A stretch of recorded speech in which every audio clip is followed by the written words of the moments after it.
Well, good afternoon, everyone. I'm Donna Martinez. Welcome to Shaftesbury Society, coming to you from the John Locke Foundation in Midtown Raleigh on this Martin Luther King Jr. Day. Now, to commemorate Dr. King's contributions to our country, I've posted on our blog at johnlocke.org the I Have a Dream speech. And really, if you would take a moment to go back and reread that speech, it is stirring for sure. But also, I've posted there the North Carolina connection to this speech, which you may or may not know about. It turns out that because of the work of an NC State University professor, we now know that Dr. King essentially previewed some of the themes of the I Have a Dream speech 8 months prior to Washington. He did it in Rocky Mount, North Carolina. And if you go to the blog at johnlocke.org, just scroll down the page where it says Visit Locker Room, our blog. You can actually listen to that. It's really fascinating history and a really neat connection of North Carolina to Martin Luther King Jr. History, of course, during his speech.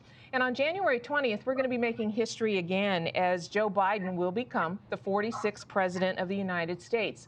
Now, his inauguration, themed America United, will usher in a new era of policy priorities in this country. Also, a new slate of key senior officials who will actually chart the course for us in this country with those policies. Now, in just a moment, we're going to be joined by three respected public policy analysts to dig deeper into how Mr. Biden's views of public policy will impact you, your family, your wallet, and more on issues of health insurance and health care, taxes, fiscal issues, energy, and the environment. Sally Pipes of the Pacific Research Institute, Patrick Gleason of Americans for Tax Reform, and Mitch Kokai, who is my colleague here at the John Locke Foundation. All three are standing by. But first, I'd like to welcome here to Shaftesbury Society North Carolina U.S. Senator Thom Tillis, recently reelected to the United States Senate.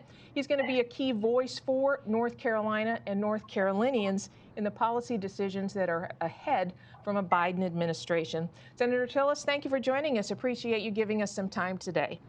Thank you, Donna.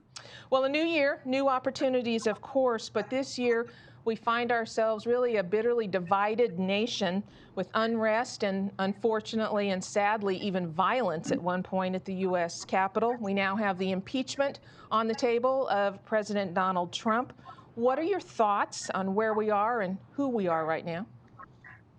Well, every 4 years we go through a cycle where the United States is generally evenly divided. There's never really been in modern history what I would consider to be a significant landslide election. So we get divided at this time. We tend to come back together.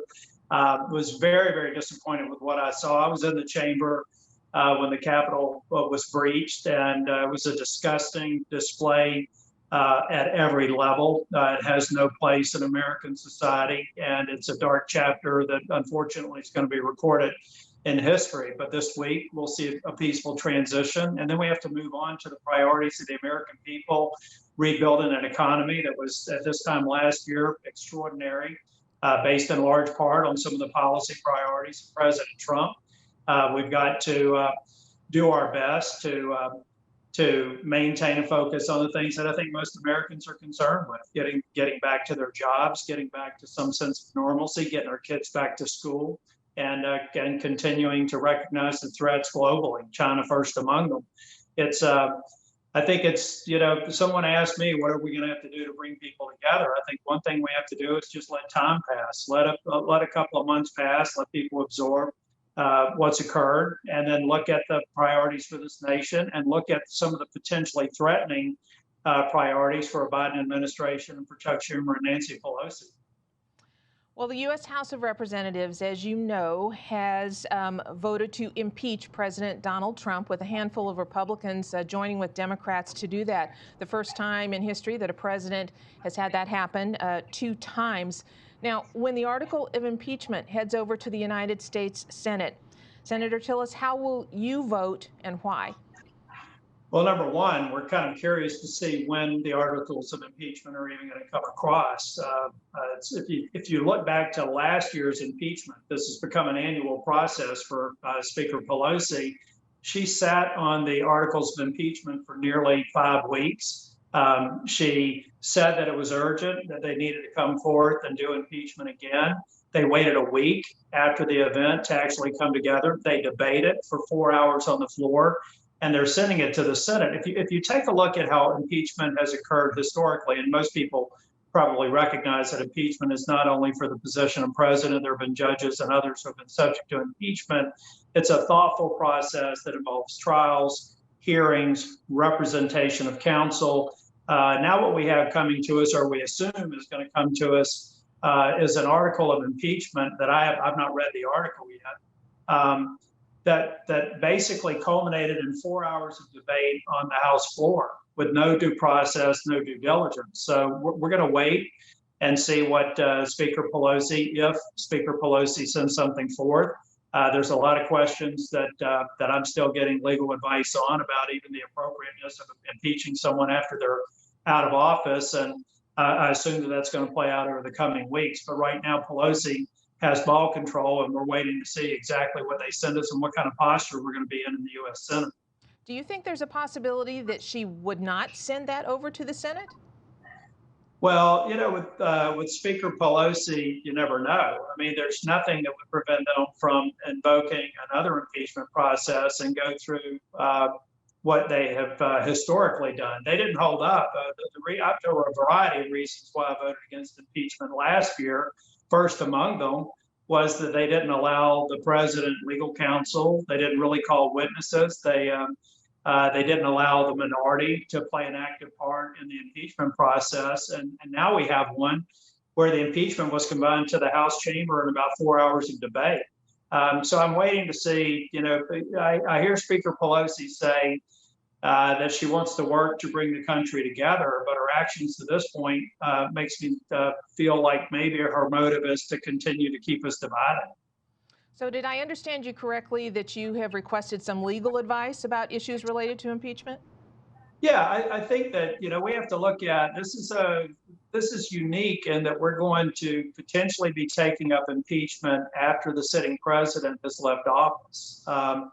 There are other discussions about whether or not there could be a vote. I heard Chuck Schumer yesterday say that if the president was impeached, then with a simple majority, they could also, a simple majority, not the 67 votes required for removal, which is really inconsequential since the president will already be out of office, but then a second step with a simple majority to prohibit the president from seeking office again. So I've got to wrap my head around that. I think if you've looked at some of the constitutional experts, at either end of the political spectrum, they're going through their own debates. I'm taking all that in now, and I'm prepared to go back up to Washington and listen to the arguments. But I have to say that I'm very,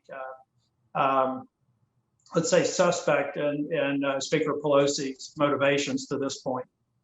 What do you think the motivations are? Well, Speaker Pelosi is really not proven to be a very, I don't think that she's proven to be a big consensus builder. She has admitted, for example, that the stimulus bill she ended up holding largely for political reasons. When I voted on the floor to do a follow-up to the CARES Act to provide Paycheck Protection Program funding, healthcare funding, an extension of unemployment benefits, she has now, subsequent to the election, said that that was largely held up for political reasons. How on earth, when you have businesses suffering, people needing unemployment benefits, we needed more money to accelerate Project Warp Speed, vaccine approval and vaccine distribution, how on earth can anyone who's really concerned with the well-being of American people hold it up for political reasons? Senator, you know the president-elect, Mr. Biden. You were in the Senate when he was vice president. Tell us about the Joe Biden you know, and if the Joe Biden you know can unite this country.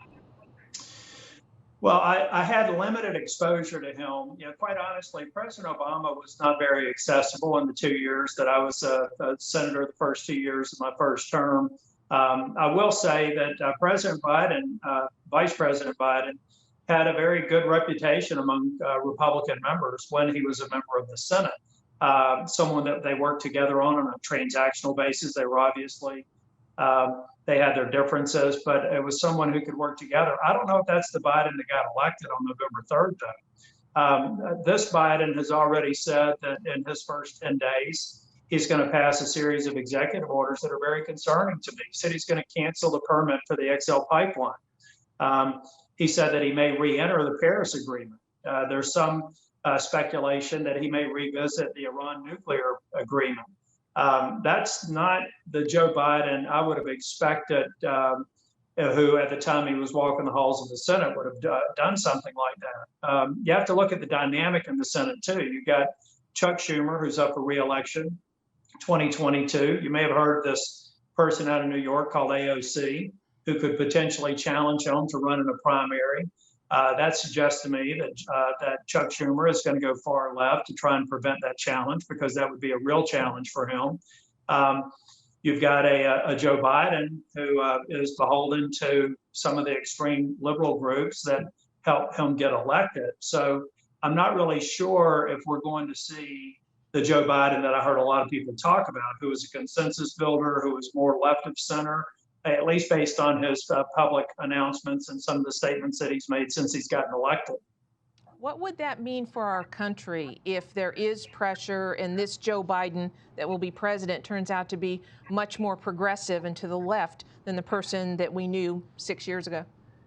Well, I think, it really comes down to one, Chuck Schumer, Elizabeth Warren, Nancy Pelosi, and a number of others have been out in front on the nuclear option for the legislative filibuster. I hope that there are enough members of the U.S. Senate on the Democrat side who will not destroy the institution of the Senate and prevent that simple majority reducing the threshold from 60. However, they will pass 2 or 3 budgets over the next 2 years. And each of those budgets will have a reconciliation vehicle, which is only a 51 vote threshold. It's what we used for the Jobs and Tax Cuts Act, which had an extraordinary impact on our economy. I'm more concerned about the damage that they could potentially do through that vehicle with a 50-50 split, assuming all Republicans hold and the vice president breaks the tie. I think that that's a snapback of a lot of the provisions in the Jobs and Tax Cuts Act. It's probably a series of executive orders that we would have no control over. Those are the things that I think concern me. But I will tell you, I'm reminded of 2009. It was about 60 days from now in 2009 that I decided to quit my job at IBM just after President Obama was elected, when all the news reports were the demise of conservatism and the rise of progressive liberalism. I was completely convinced that they were going to overreach, so much so that I was willing to quit my job and work to get us a majority in the State House. I think that the same dynamic exists here. I think that there's a very high likelihood that they are going to overreach, that we are going to have some short-term negative impacts to the economy and to job creation, and that the voters are going to wonder if what they bought on November 3rd is what they thought they bought. And so I think moving forward, if we focus on job creation, if we focus on healing the economy, if we focus on a lot of the priorities that we saw put forward, particularly in the first 2 years of the Trump administration, that most of middle America is going to come back and say, what we got out of that 2 years when we had majorities in Congress and the 4 years that we had President Trump, on the whole was very good, and they want that back. Well, if the new president and the new Congress do indeed turn back, for example, the Trump tax reform, the tax cuts, you're talking about negative impact on job creation, you mentioned that, then tell us what that means for the average North Carolina family who's watching you right now and thinking, hey, I'm trying to get my kids through school. I'm trying to make sure I have a paycheck. I'm trying to work my way out of COVID-19 and see a future for me and my family. Well, the first thing I would ask everybody to do that's watching this today is take out your phone, drive by a gas station, and take a picture of gas prices. I would be shocked if a year from now we're not seeing gas prices at 50 to 75 cents, maybe $1 more a gallon, because of the attack on the energy industry. I think that we're going to see the U.S., which emerged as an energy superpower, see that substantially diminished. I think we're going to see a lot of energy sector jobs lost. I think we could see the agriculture sector under assault. People shouldn't forget the waters of the U.S. An Obama-Biden administration policy that was going to be devastating to agriculture it was so bad on a bipartisan basis, county commissioners and city councils opposed it.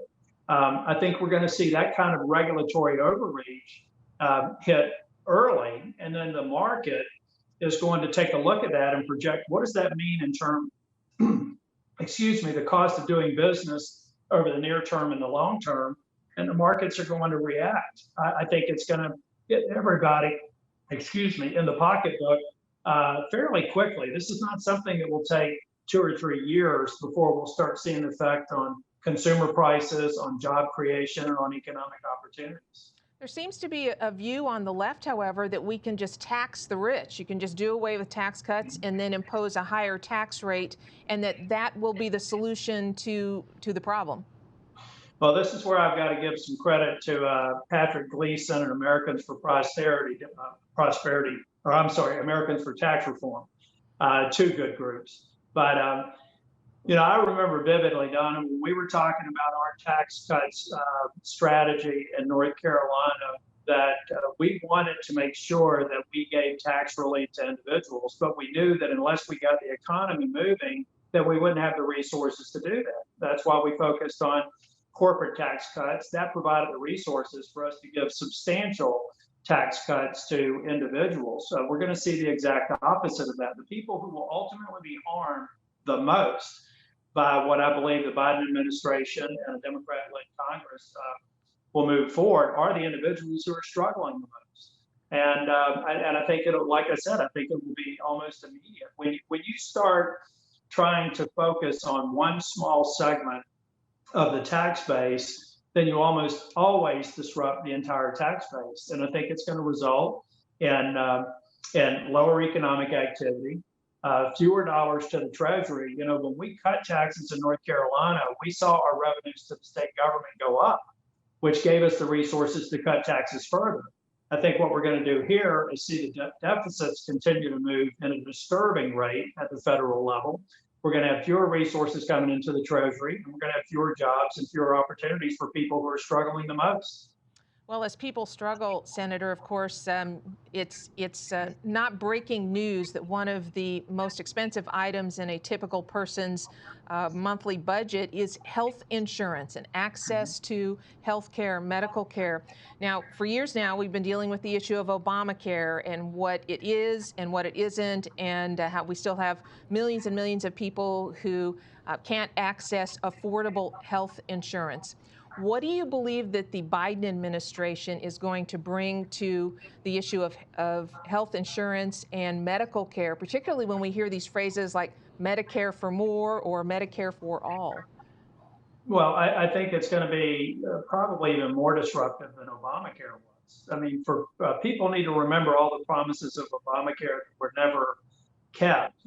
People also need to take a look at what happened in North Carolina. I mean, we've had a major contraction of healthcare options in our rural areas. We've had major increases in insurance premiums. We have the promise that no, this is only about providing affordable care to other people. Private healthcare plans, your job options are going to be fine.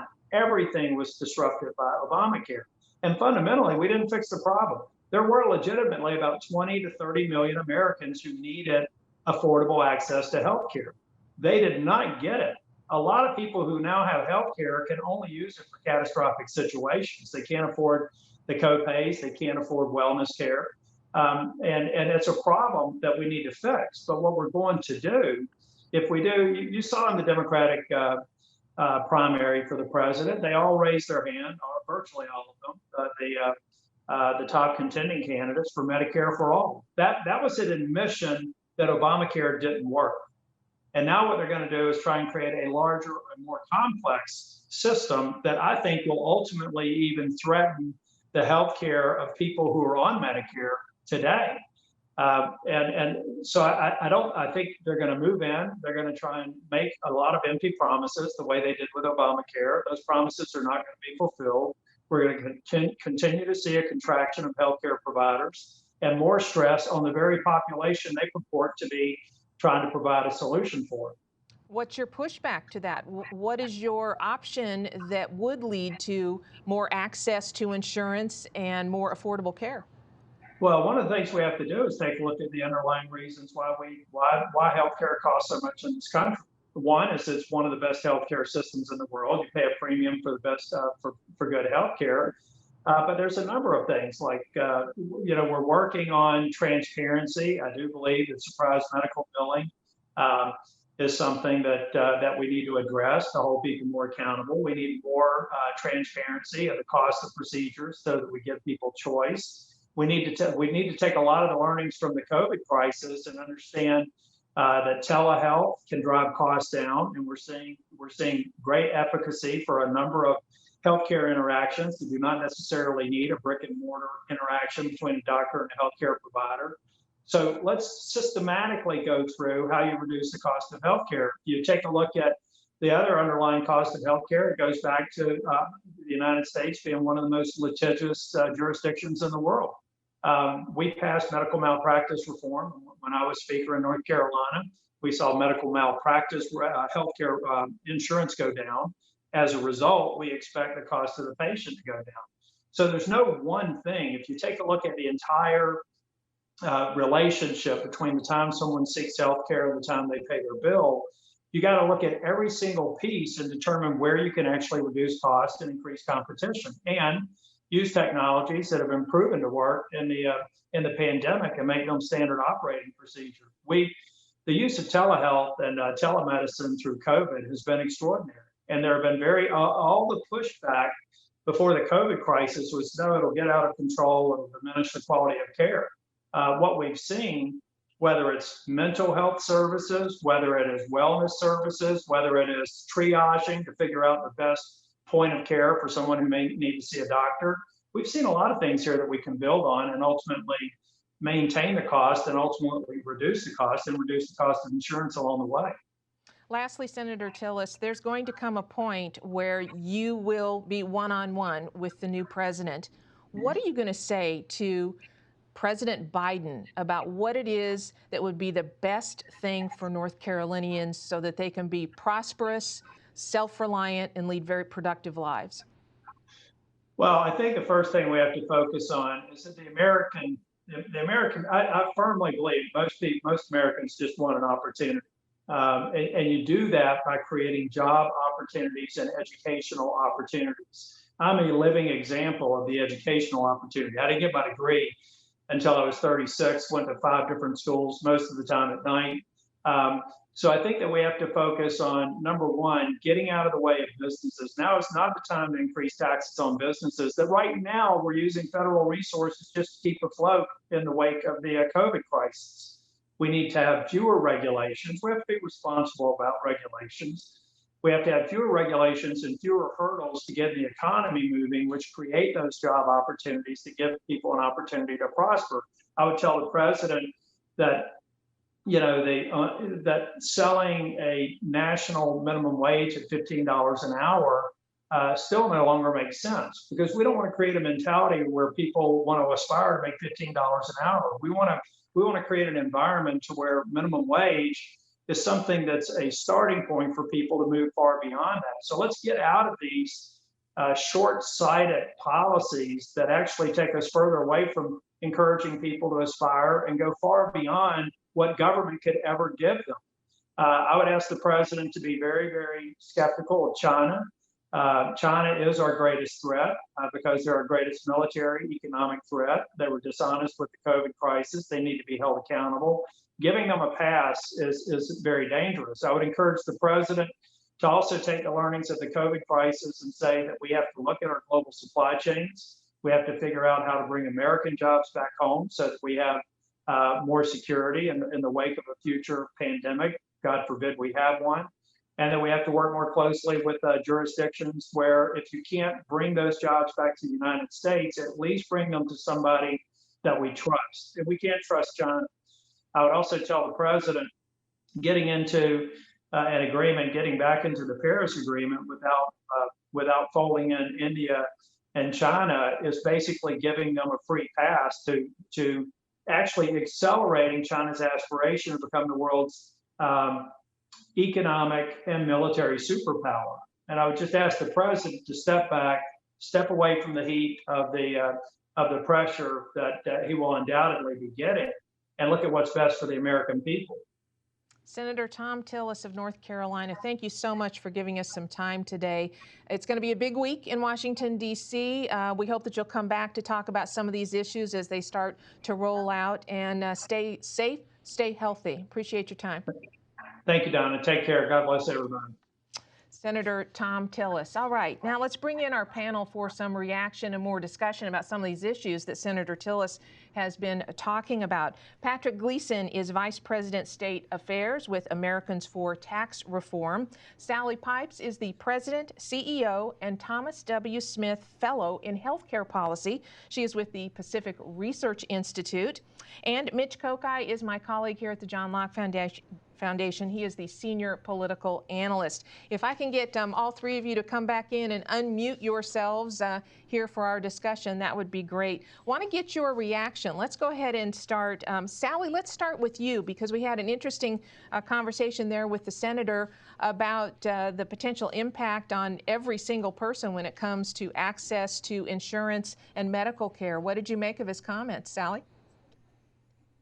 Well, thank you, Donna, for having me, and I love the John Locke Foundation. I wanted to say that I do agree with a lot of what Senator Tillis had to say on healthcare. There's no question healthcare was the #1 domestic policy issue in the election. Joe Biden, the president-elect, of course, debated Senator Sanders, saying he didn't agree with Medicare for all. He didn't agree with the socialization of our healthcare, a full government takeover.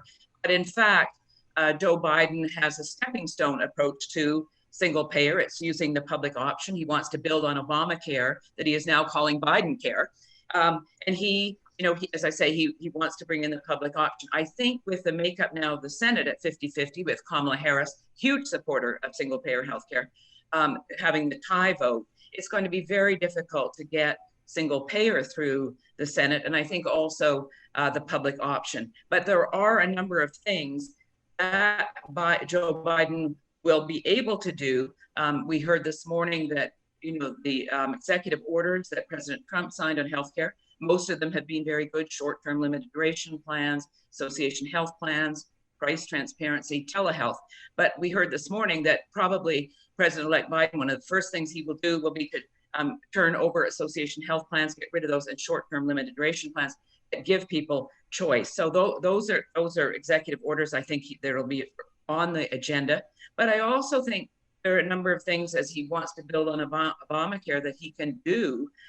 One would be, of course, he wants to increase the subsidies to people on the healthcare.gov on the exchanges to tie the premiums to the gold plans, not the silver plans. He wants no one to have to pay more than 8.5% of their income for their premium. This is going to be very, very expensive. He wants to reduce the Medicare age from 65 down to 60. We all know Part A is Medicare is going to go bankrupt by 2024. It's going to be very expensive. He wants to add 23 million to Medicare at a cost of $100 billion. So, and people on Medicare are already having a hard time finding a doctor. And of course, in Medicaid, he wants to build on Medicaid those 12 states, including North Carolina, that did not expand their Medicaid program under Obamacare. I think he's going to offer the states 100% payment by the feds for Medicaid. So that's going to be a disaster, and then it would sort of come down in the next couple of years.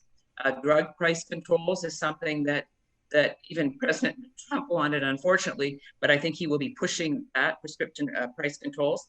And last, Javier Becerra, who is nominated to be the Secretary of Health and Human Services, is from California. He's an extreme liberal. He was in the House for 24 years, big fan of Medicare for all, and he wants to get that in at some point. But I think he's going to, states like California and New York that have Democratic-controlled legislatures that want single payer, I think that he might be willing to grant the waivers so that they could get the federal funds to get their single payer healthcare through. So I think, Senator Tillis is on the right track of what we have to do. We want competition and choice. And when you look at COVID, it was the private companies, the pharmaceutical companies, that brought the drugs to market so quickly and got through the FDA emergency use authorization. The stumbling block has been the federal government and the state governments that are making it very difficult for people to get access to the vaccines. So this should be an omen about what Biden really wants, single payer, and Sanders wants. We don't want the full government takeover of our healthcare system. It would be a total disaster and very expensive. Well, Patrick, when it comes to the money, everything that Sally has just described as part of the Biden plan for health insurance and health care, it sounds awfully, awfully expensive. Give us your sense of, in fiscal terms, what does it mean for a President Biden? Yeah, so I'll focus on what we see are some of the top tax hikes threats coming down the pike. And as Senator Tillis mentioned earlier, if the filibuster holds and remains in place, there's a number of things that Democrats cannot do that are harmful, like the PRO Act or the Green New Deal. But even if the filibuster remains in place, they can still get tax increases done via reconciliation votes. And they'll get about 3 bites at that reconciliation apple. So there's ample opportunity for Democrats to raise taxes, and Joe Biden campaigned on raising taxes. And so I want to highlight and focus on a few of those top ones. I'll start with the corporate income tax rate, which Senator Tillis was mentioning earlier, how the Tax Cuts and Jobs Act significantly reduced that from 35 to 21. That relieved the United States of having the dubious distinction of having the highest corporate income tax in the modern world, in the industrialized world. But that's not the only way in which Senator Tillis has helped improve the tax code. In fact, if it was due to the tax reform that Senator Tillis got through across the finish line as Speaker Tillis, in conjunction with Senate President Berger and their colleagues, that helped bring down North Carolina's income tax rate to the fact that even accounting for North Carolina's corporate income tax rate along with the federal tax rate, the combined corporate income tax rate in North Carolina together, 23.5%, is still below the OECD average, even combined. Had they not passed tax reform at the state level in North Carolina, when Senator Tillis was in the North Carolina General Assembly, and had North Carolina still had that 6.9% corporate rate, we'd still be up at a combined just under 28% rate. So we'd still have a combined rate above our European and OECD competitors. So it's really, I got to give my hats off to Senator Tillis. He's really helped improve the code at both the federal and state level. And as such, even the combined corporate income tax rate in North Carolina is below our competitors in OECD and European nations. To continue a focus on the corporate rate. So President-elect Joe Biden campaigned making it clear that he wants to raise the corporate rate back up, not to the pre-TCJA levels, but he wants to raise it to 28%.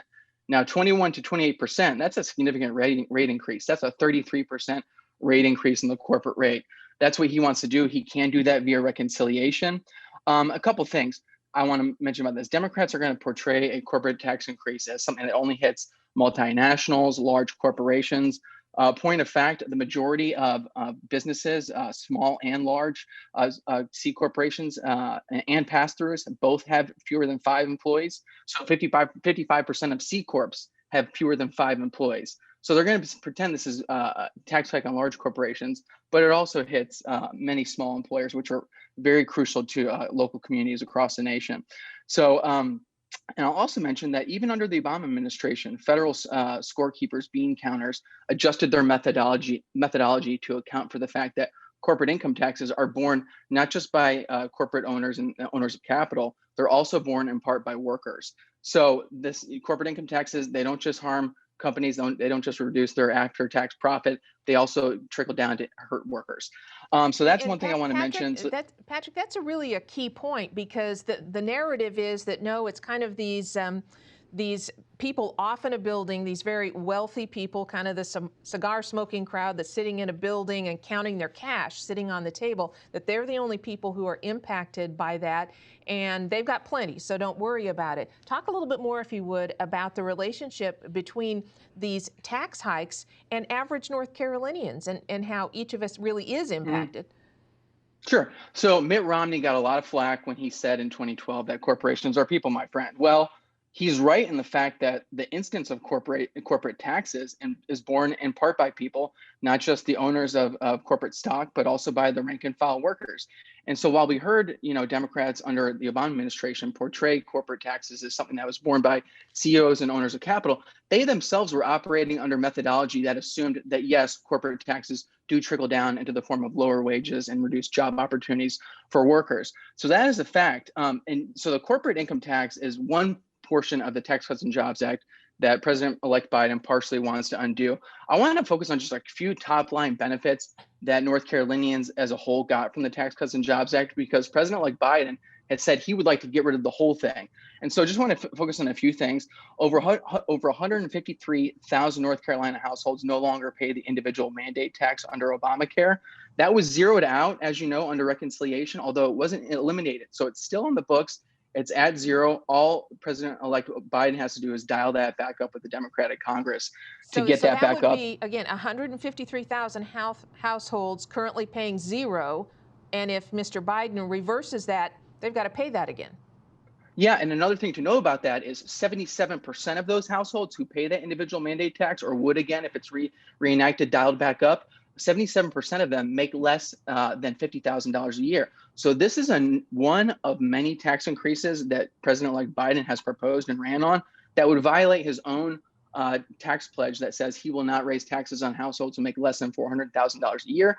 Well, interestingly enough, he's already introduced proposals that violate his own tax pledge. Pretty impressive.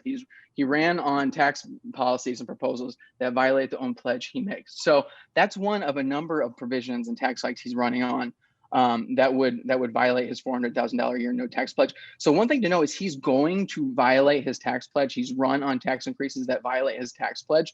But there's some other tax threats to keep an eye out that aren't just involved with repeal of the Tax Cuts and Jobs Act. A couple things to keep an eye out: a carbon tax.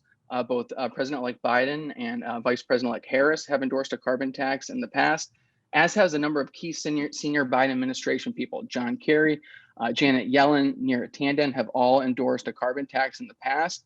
So keep an eye out for that. Another one is the $200 gun tax. So Biden, when he was campaigning for president, called for mandatory registration of semi-automatic firearms. This also calls for an association with that registration, a $200 per gun tax that would apply to not just new gun purchases, but existing privately owned guns. So $200 per gun tax. That's another tax increase along with the carbon tax that would violate his pledge not to raise taxes on households that make less than $400,000. So regardless of how much coverage you see about this, just know that Biden plans to raise taxes on households that make less than $400,000, despite what his campaign promises was. And that, frankly, that's not surprising, because in the Obama administration, then President Obama and then Vice President Biden, they broke their previous no new taxes pledge, which applied to households making less than $250,000. They violated that no taxes pledge 16 days into office with a federal excise tax increase for tobacco. And then there was at least 7 tax hikes of the 20 tax increases in Obamacare that violated that pledge that hit households less than $250,000. He's raised his bar, but he still has proposals that violate his pledge like he did in the last administration. So those are a couple of the some of the tax threats to keep out for. Also look out for payroll tax increases. Biden wants to raise payroll taxes. Payroll taxes are currently limited to income below $142,000. He wants to raise it and apply payroll taxes to income above $400,000, which hits not just individuals, but the majority of small business taxpayers. So keep an eye out for that. Mitch, let's bring you into this conversation, talk about energy a little bit. We've heard a lot of different things here that have the potential, at least, to increase the cost of living for every North Carolinian. Senator Tillis was talking a bit about energy prices, and he said, go take a picture of a gas pump right now, because he's predicting that there will be a big increase. Mitch, what about the energy sector and the role that it plays in people's everyday living and what we should be expecting? Senator is going to be absolutely right if all of the policies that President-elect Biden and his team have been talking about actually come to pass. When Senator Tillis was talking about the first things that a new President Biden will do, the first 2 things he mentioned had to do with energy and the environment: the cancellation of that permit for the Keystone XL pipeline, and also re-entering the Paris Climate Accord. On the pipeline, the interesting piece of this is, this hasn't been announced officially yet, but the Canadian Broadcast Corporation has reported it because they had a briefing note from the Biden transition team. And one of the first things it said on a list of executive orders was rescind Keystone XL pipeline permit on the first day. So that is something that the Biden team isn't talking about. But one person who is talking about this right now, after hearing this report, is Senator Bernie Sanders, the socialist from Vermont, who said that he's glad to see that Joe Biden's going to cancel that permit. And the last line in his official statement on this was, with all of the major crises facing America, we must never lose sight of the most existential threat facing our planet, climate change. And this should not surprise us. This is the type of thing that's coming out of a new Biden administration, because that has been one of the focused efforts for the Biden team throughout the campaign and into now the transition.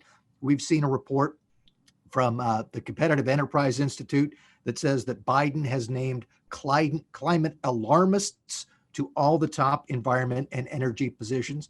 We can talk about our own Michael Regan, who's the head of the Department of Environmental Quality in North Carolina, who's been nominated to be the administrator of the EPA. You have Jennifer Granholm, the former Michigan governor, who's going to be nominated to serve as the Secretary of Energy. The nominee for Secretary of the Department of Interior is a New Mexico representative who was a co-sponsor of the Green New Deal. You have Gina McCarthy, who was former Obama EPA administrator, who's going to be the White House senior advisor on climate change, coordinating climate policies across the federal government. You have former Democratic presidential candidate and former senator and former Secretary of State John Kerry, who's going to be a special climate envoy. So this really is showing that the Biden administration is going to be organizing much of what it does around climate change and energy rationing policies. One other thing that Senator Tillis mentioned that's worth pointing out too as well is that there's going to be apparently, based on what we've heard, an attack on the energy industry and what we have seen in recent years that has really helped the American economy grow, with things like the development of fracking and other use of American resources that have helped us become a major energy producer. One interesting piece that I saw in preparing for this session is a report from Joseph Sullivan, who served at the White House Council of Economic Advisors as a special advisor to the chairman and also a staff economist. He looked at the Biden energy plan and put together a piece that had a headline that says $841 billion in broken windows. And what he means by that is that the US has about $5 trillion in wealth in the form of fossil fuel reserves. If we see some of the policies going forward that President-elect Biden has talked about, much of that wealth could be wiped out, because basically a lot of the things that America has been relying on to help deal with its energy needs would be taken off the table by the Biden team. So there's certainly a lot to look at and be concerned about. As I have listened to all three of you weigh in on your particular areas of interest and expertise, there are a couple things that really jump out at me. Number one, the cost, astronomical. And number two, seems to me my recollection of the 2020 election was that Joe Biden was the centrist candidate. What you all are describing to me is what I would consider to be a very far left progressive agenda here. So is there something then to this idea that either Joe Biden has moved to the left in the last 4 to 6 years, or is there such political pressure from the progressive wing of the Democratic Party that he will have no choice but to go along these very progressive lines? And feel free, any of you, to weigh in on that. Well, I would just like to add that you're absolutely right. I mean, I think we saw that in the debates when he went out against Bernie Sanders and Medicare for All, but he's got people like Alexandria Ocasio-Cortez, Pramila Jayapal, Schumer. All of these people are very strong progressives. And I think, and then of course, Kamala Harris, the vice president-elect, is a very strong progressive socialist who's going to be nipping at his heels, getting him to move, getting the party and getting him to move to the left. So I think it is very frightening. And I think, you know, he's 78 years old. And I think, you know, sometimes we wonder how, you know, astute President-elect Biden is. And there may be, you know, he may be sort of pushed by these people, and also Javier Becerra at HHS, to do some very to become more progressive and support the left wing of the party, which to me is very frightening. And I think the next 4 years are going to be very difficult for people like myself and all of us who support opening up the economy, and we support competition, not increasing the role of government in our lives. One other thing, I'll say, Donna, one other thing, Donna, that's important to note is you mentioned that Joe Biden was seen as sort of the centrist candidate. I think for a lot of voters, he was just seen as the not Trump candidate. Right. People may have seen him as centrist, but they also said, we just don't want Donald Trump. Joe Biden, we kind of know him. He was vice president before. We didn't see him as the divisive figure that we see in Donald Trump. And they didn't really look at his policy priorities or the policy priorities of Kamala Harris, who he put on his ticket, and who a lot of people think if Biden makes it through one term, that he would only serve one term, and that she would be the most likely person to run to be the Democrats' next president. So I think a lot of people were voting based solely on Trump and not really looking very closely at what Biden wants to do. I would agree, yeah.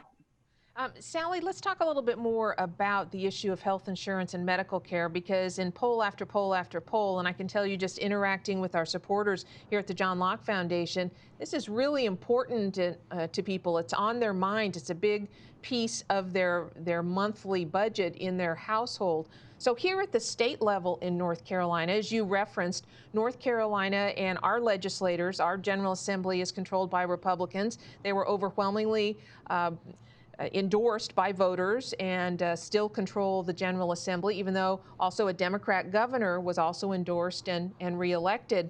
But we have not expanded Medicaid here in our state. Our legislators believe that there are other ways to do things to approach that problem, a very real issue of access to affordable insurance and care, but that expanding a government program, in this case Medicaid, is not the way to go about it.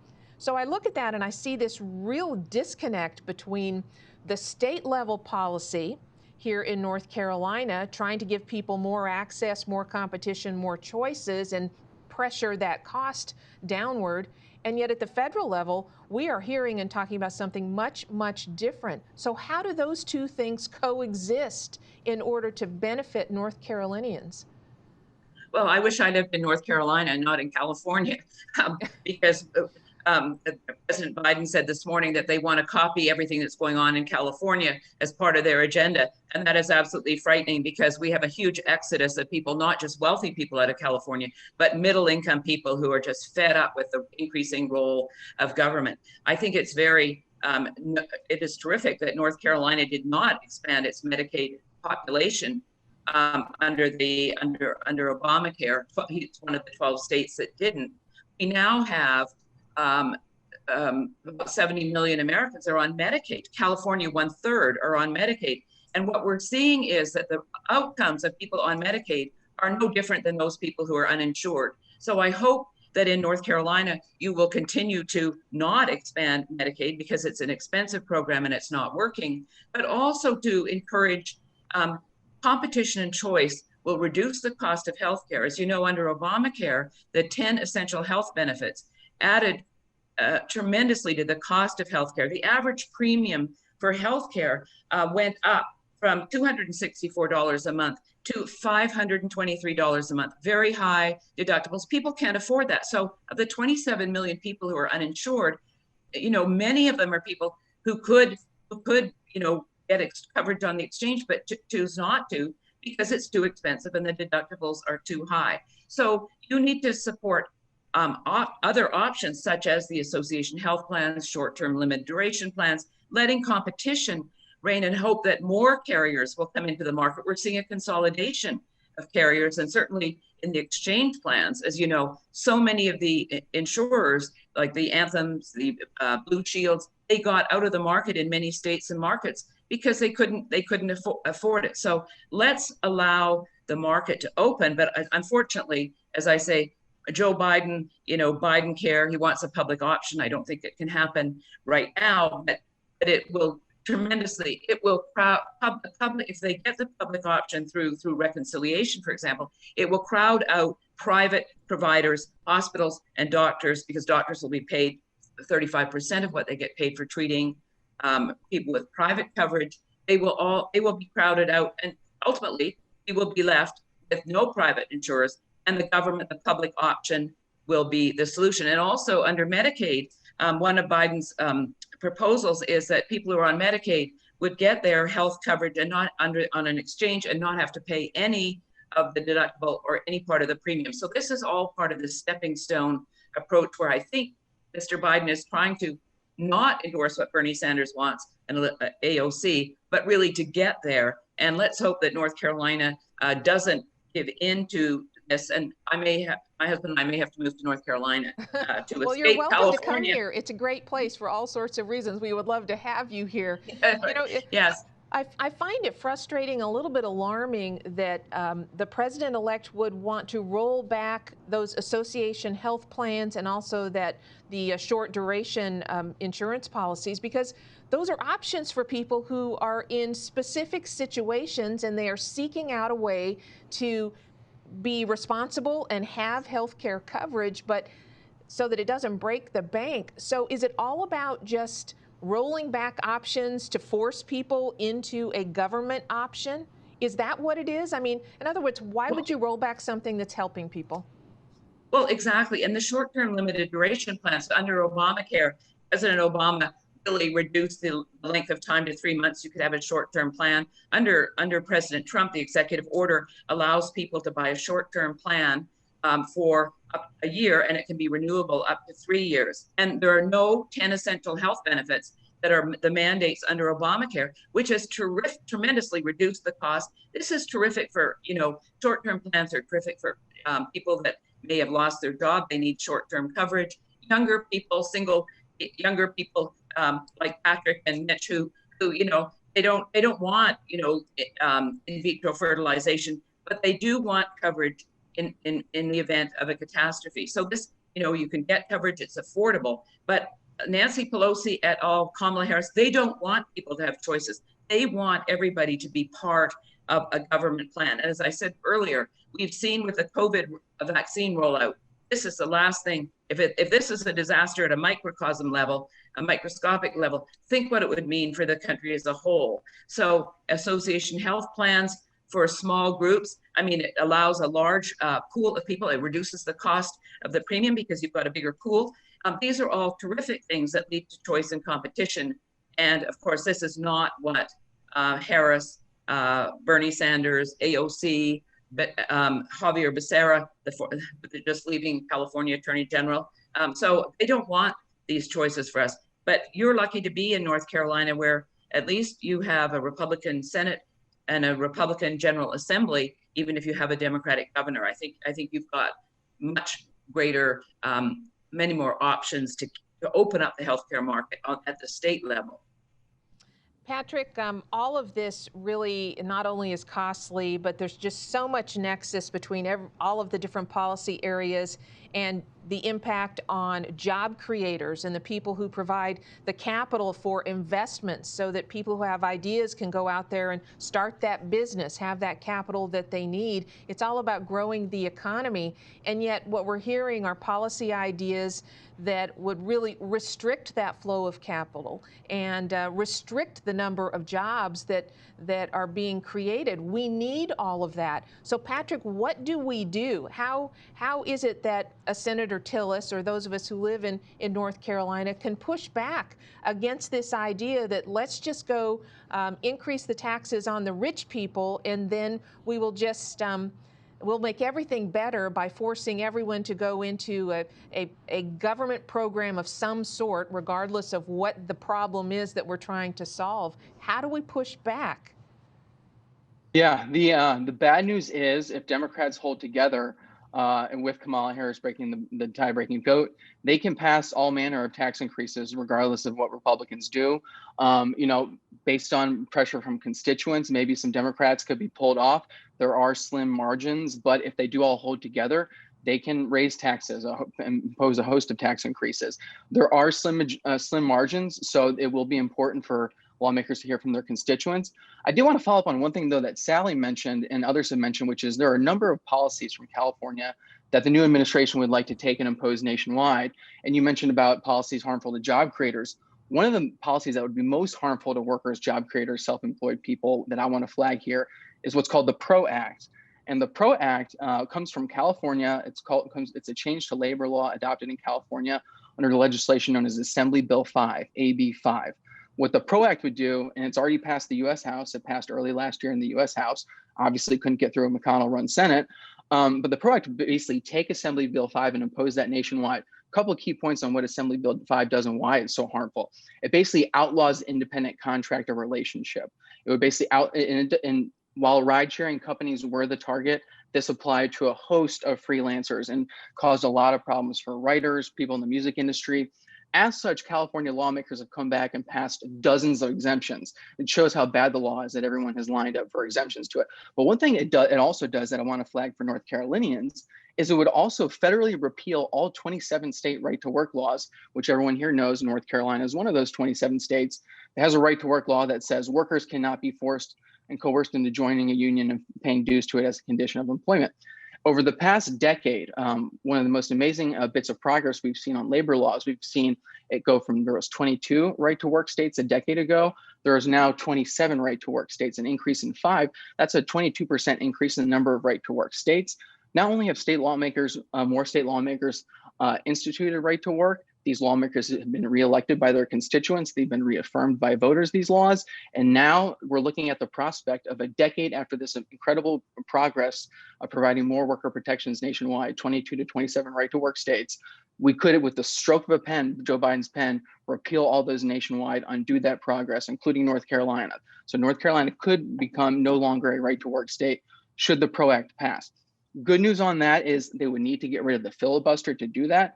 So long as Joe Manchin holds strong, they can't pass the PRO Act. But he very well could cave to pressure. So keep an eye on it. Something to know about.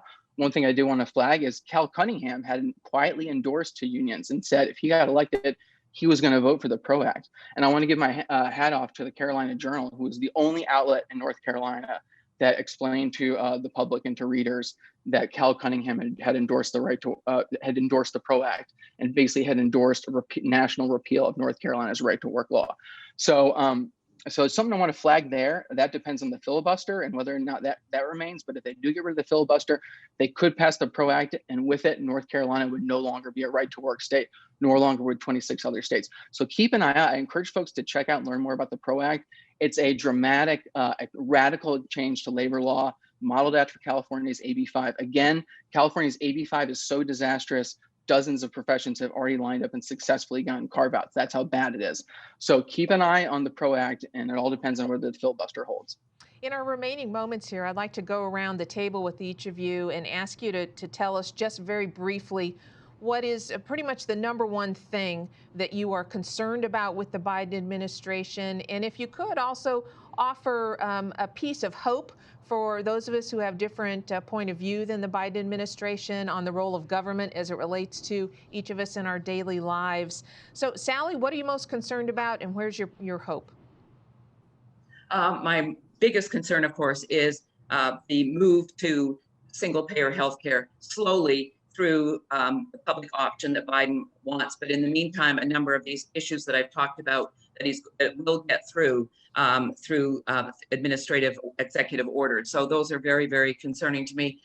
My hope is that there's an election coming up in 2022, and I hope that the House moves to being Republican. I think it's possible, and that perhaps control of the Senate, which will make it very difficult. As Milton Friedman used to say, the best form of government is divided government.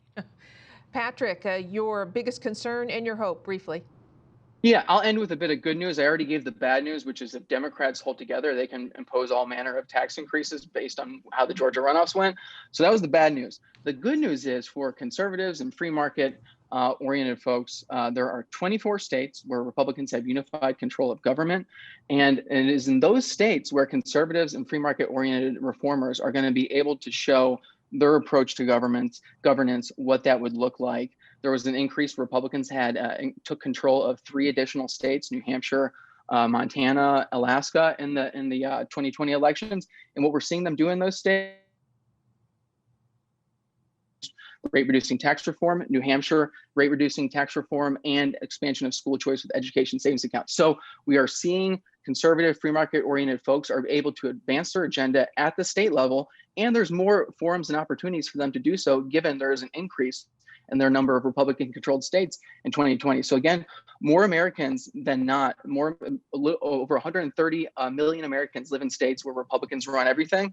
Only 120 million Americans in comparison live in unified Democratic-run states. So keep an eye out for that. If there's places where you want to institute free market reforms, you got 27 laboratories of democracy where you can do so. Mitch Kokai, your biggest concern and your hope, quickly. On the environmental front, the biggest concern is the fact that the Biden administration is focusing so much attention on climate change and policies that are supposedly designed to deal with the climate. I think the biggest hope is something that Senator Tillis alluded to earlier in the program, and that is that people are going to start to see the impact of this. These aren't just theoretical changes that we're talking about. These are changes that are going to affect people's pocketbooks. And once they see the price tag of all of these things, they're going to revolt. And whether that means that smart politicians within the Democratic Party say, okay, it's time for us to back up, or voters go to the polls and make that change so that these policies change, that is a reason for hope. Mitch Kokai with the John Locke Foundation, Sally Pipes with the Pacific Research Institute, and Patrick Gleason with Americans for Tax Reform. Thank you so much for giving us your perspective on all of this and reacting to the comments from Senator Thom Tillis. Thank you very much. We appreciate it. And folks, we appreciate you. And as you can tell, we're talking about federal policy here. We talked a little bit about state policy as well. But the important thing for you to know is that here in North Carolina, states, as Patrick referred to, we are the laboratories. We are doing the good work on the ground here. Regardless of what happens at the federal level, we are making free market reforms here in North Carolina. We now have a General Assembly that voters have overwhelmingly endorsed based on what they've done over the past 6-8 years or so, and that is to restrain the growth of spending. That is to give more choices to parents looking for a way to make sure that their child is educated in the best environment that works for them as an individual.